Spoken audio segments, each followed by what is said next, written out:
Bonjour YouTube, je suis super gênée d'être là aujourd'hui et de parler face cam, même si j'ai l'habitude parce que j'ai un compte TikTok où justement je parle de développement perso, mindset, comment devenir la meilleure version de soi-même. Alors moi déjà ça fait un petit moment je pense à faire des vidéos YouTube etc. Mais j'ai jamais passé le pas parce que les moqueries, parce que le regard des autres etc.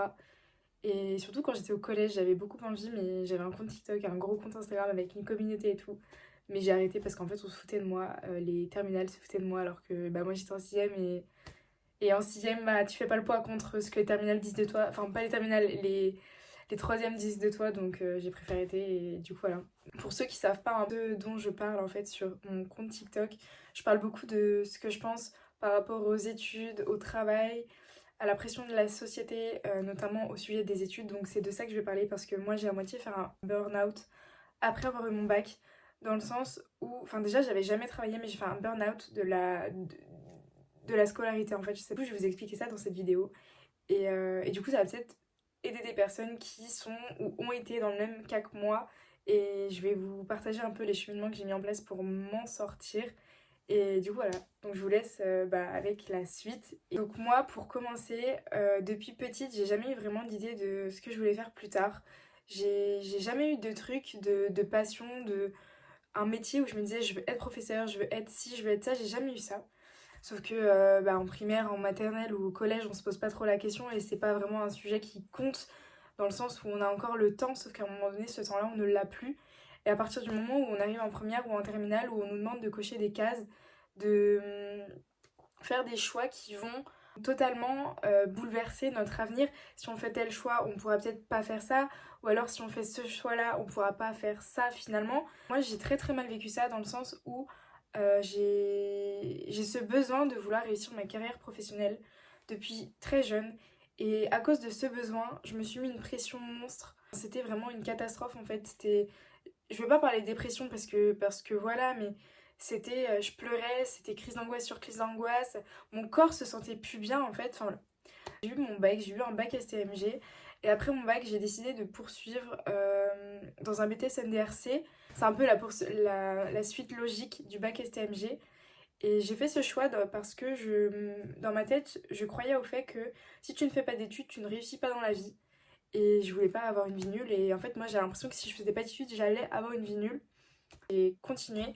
J'ai fait un mois dans ce BTS. Il faut savoir que ce BTS, c'était dans le lycée dans lequel j'avais fait mes 3 années de lycée. Donc je connaissais déjà quelques personnes, etc. Et j'ai fait un mois, j'ai tenu un mois. Parce que vraiment, c'est tenu que j'ai fait. Dans le sens où, au bout de un mois, mon corps, il a dit stop. Mon corps, il a dit c'est bon. En fait, je faisais des crises d'angoisse la nuit, je me réveillais la nuit. J'avais des notes nulles aux examens alors que je connaissais tout par cœur. Enfin, j'apprenais tout, mais devant la feuille, j'arrivais à rien. À cause du fait de m'être forcée pendant un mois à aller en cours, à... En fait, vraiment, je me forçais à le faire, alors que mon corps derrière me disait non, dans le sens où il me le montrait par les crises d'angoisse, par le fait que je pleurais sans raison. Je pleurais sans raison. La nuit, je me réveillais, je pleurais. Le matin, je me levais, je pleurais. Alors que sur le moment, quand je pleurais, j'avais pas forcément une raison du moment présent de pleurer. Mais je pleurais quand même. Donc vraiment, c'était plein de trucs comme ça qui ont fait que j'ai dit stop. J'ai l'impression en fait c'était pas fait pour moi. Ça n'allait pas ensemble. Et du coup, à partir de là, j'ai dit stop. J'ai dit j'arrête, je prends soin de mon mental, je prends soin de ma santé mentale. Parce que ça, c'est quelque chose qu'on néglige énormément. Et je me suis dit stop, Inès, tu arrêtes. Tu fais une pause. Et après ça, fallait absolument pas que je reste sans rien, étant donné que mes parents me mettaient énormément de pression sur le fait de réussir sa vie, du fait que si on a un certain niveau d'études, on a un certain niveau de salaire plus tard. Et moi, je me suis grave mis aussi cette pression-là, de par ce qu'ils me disaient eux, et de par leur façon de voir leur réalité, qui était devenue au final ma façon de voir la réalité, alors qu'en fait, non. Si tu veux t'en sortir dans la vie, tu t'en sors avec ou sans diplôme. J'ai fait un service civique pendant un an dans une école primaire que j'ai beaucoup aimé. J'étais un peu le bras droit de la directrice et à côté j'étais un peu ATSEM, j'avais un peu le rôle d'ATSEM, donc je faisais un peu administratif et contact avec les enfants. J'ai beaucoup aimé mais à un moment donné je savais qu'il fallait que je reprenne quoi. Et j'ai développé aussi à moitié une genre d'anxiété sociale, du coup phobie scolaire à cause de l'école, mais vraiment anxiété sociale dans le sens où pendant toute cette année de service civique, je ne voyais quasiment plus personne, je ne sortais plus parce que je n'avais pas envie de sortir et parce que dès que je sortais, j'étais vraiment très très angoissée de devoir être sociable, etc. Enfin, en fait, j'avais trop pris dans mes ressources d'énergie, je pense, pendant ce mois Et même ces 2 mois d'été aussi parce que j'avais cette pression de faut que je reprenne alors que moi au fond j'en avais pas vraiment envie, je savais que c'était pas ce dont j'avais besoin, mais je me forçais pour faire plaisir à mes parents, à ma famille, même aussi un peu à mes profs parce que vraiment honnêtement tout le monde était désespéré de moi au lycée. Conseillère d'orientation, ma prof principale, tout le monde était désespéré, même moi je l'étais. J'étais persuadée que j'allais avoir une vie nulle et que j'allais réussir à rien dans la vie. Enfin, j'avais vraiment un état d'esprit où c'était échec sur échec sur échec et j'arriverais jamais à faire autre chose que rien en fait. Après mon service civique, j'ai décidé de reprendre dans un BTS communication à distance. À côté de tout ça, du coup pendant mon service civique et pendant ma première année de BTS communication, je me suis vraiment penchée dans le développement personnel. C'est un processus d'un cheminement euh, de plein de petites choses que tu vas faire pour devenir la meilleure version de toi-même. Parce qu'en fait, dans la vie, on a tous des qualités et des défauts, mais on peut tous travailler dessus. On peut tous travailler sur nos défauts, c'est pas parce qu'on est susceptible qu'on va être susceptible toute notre vie et que voilà, en fait, on peut tous faire en sorte de s'améliorer si on en a envie. C'est comme dans tout, c'est si on en a envie. Parce qu'il faut savoir qu'en fait, j'ai toujours été là à demander à mes proches qu'est-ce que vous me voyez faire comme métier, dans quoi vous me voyez travailler, etc. Sauf qu'en fait, ils n'avaient pas plus de réponses que moi. Si moi, je sais pas comment les gens autour de vous et autour de moi pouvaient savoir à ma place, personne ne peut savoir à ma place. C'est comme personne ne peut rien faire pour moi. Il n'y a que moi qui peux m'aider dans des moments comme ça. Donc voilà, mais ça, je ne l'avais pas encore assimilé. J'essayais de trouver les réponses dans les autres, alors que c'est pas du tout ce qu'il faut faire. Et moi, ce qui était ma priorité depuis toutes ces années, c'était savoir ce que je veux faire, connaître mon métier, euh, avoir une bonne carrière, entre guillemets.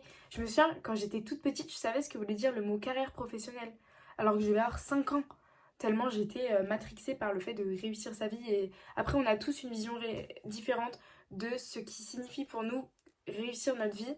Et du coup, voilà, après, ça c'est vraiment en fonction des croyances et des réalités de chacun. Mais voilà, donc moi, pour moi, réussir ma vie, c'est vraiment réussir professionnellement parlant et évidemment aussi personnellement. Mais professionnellement, c'est vraiment... si, honnêtement, je pense que si j'arrive pas à faire un truc qui me plaît, qui me stimule, qui m'épanouit, je serais pas heureuse tout le long de ma petite vie de fille. Enfin, voilà. Maintenant, je pars du principe où si tu as envie de changer de vie, tu peux changer de vie. Si tu veux devenir cette personne, tu peux devenir cette personne. Si tu veux devenir médecin à 40 ans, tu peux. Faut juste se bouger les fesses et aller à la fac et bosser tes cours à fond, matin, midi, soir. En fait, faut vraiment revoir son sens des priorités. J'ai fait ce travail de développement personnel, j'ai changé mon état d'esprit dans le sens où, dans tous les cas, tout est possible. Si tu veux quelque chose, tu mets tout en place pour y arriver. Il faut être persuadé de ça. Si tu veux te sortir de la galère, ça prendra sûrement du temps, mais tu pourras te sortir de la galère. Si tu veux avoir des sous, si tu veux avoir un métier qui t'épanouit, il faut que tu fasses en sorte d'aller vers cette route-là.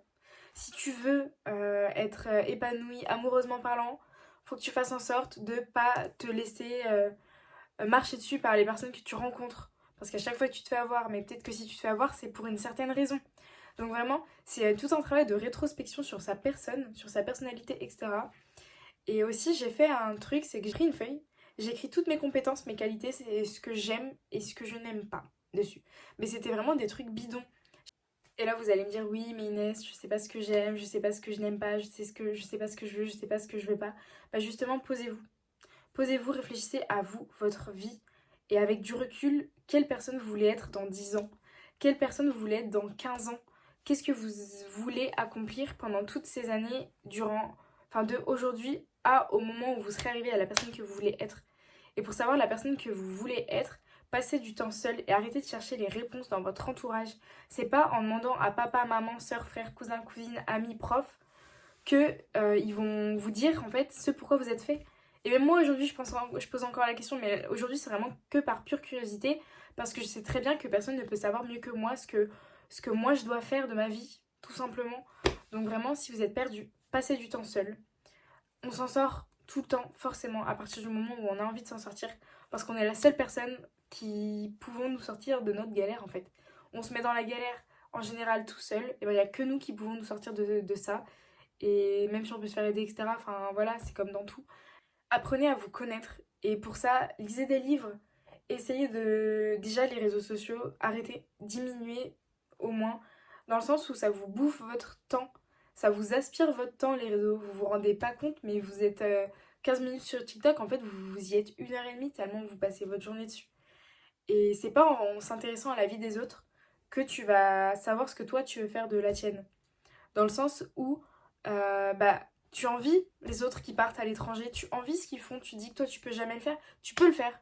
C'est juste que tu te donnes pas les moyens parce que t'as pas l'impression que t'es capable de le faire. Sauf que tu peux le faire. Faut que tu sois sûr de ça en fait, faut que tu sois sûr que t'es capable de tout. Que faut que tu... Enfin vraiment, lis des livres, concentre-toi sur toi, revois tes priorités, ton entourage aussi, parce que malheureusement il y a des personnes, leur entourage, il les tire vers le bas, mais au plus haut point. Et ça va aller, tu vas forcément t'en sortir. Te réorienter, c'est ok. Ne pas faire d'études, c'est ok. Prendre un chemin surtout différent des autres, c'est ok. Le jour, j'ai rencontré une professionnelle de santé qui m'a fait un peu une image, qui m'a donné un peu une métaphore qui était assez sympa, que j'ai beaucoup aimée, du coup je vais vous la partager. Elle m'a expliqué que dans la vie, il y avait plein de moutons blancs. Et parmi ces moutons blancs, il y avait plein, quelques-uns, pas plein du coup, beaucoup moins, de moutons noirs. Et sans ces moutons noirs, on en serait encore à la période des hommes préhistoriques en fait. Parce que sinon, si on fait tous comme tout le monde, si on prend tous la même route que tout le monde, on sera comme tout le monde. Et il n'y aurait jamais plus aucune invention. Parce que c'est les gens qui décident de faire des choses qui sortent un peu de l'ordinaire, qui font que les choses bougent. Par exemple, les youtubeurs, les influenceurs. Au début, tout le monde se foutait de leur tête, alors que maintenant, tout le monde les envie, tout le monde fait la même chose. Donc, fais différent, et c'est pas grave, surtout si tu fais différent. C'est ok, et ça ira. Et surtout, dis-toi que être perdu, c'est une bonne chose dans le sens où si t'es perdu, déjà, c'est que tu te rends compte que tu es perdu. Parce qu'il y a beaucoup de personnes qui suivent la masse, mais qu'à la fin, la finalité ne leur convient pas. Et parce qu'elles ne se sont juste pas écoutées et qu'elles ont fait comme tout le monde juste pour rester dans le déni encore plus longtemps. Mais si t'es perdu, déjà c'est une bonne chose, c'est que tu veux te trouver. Et à partir du moment où tu veux te trouver, t'es sur la bonne voie.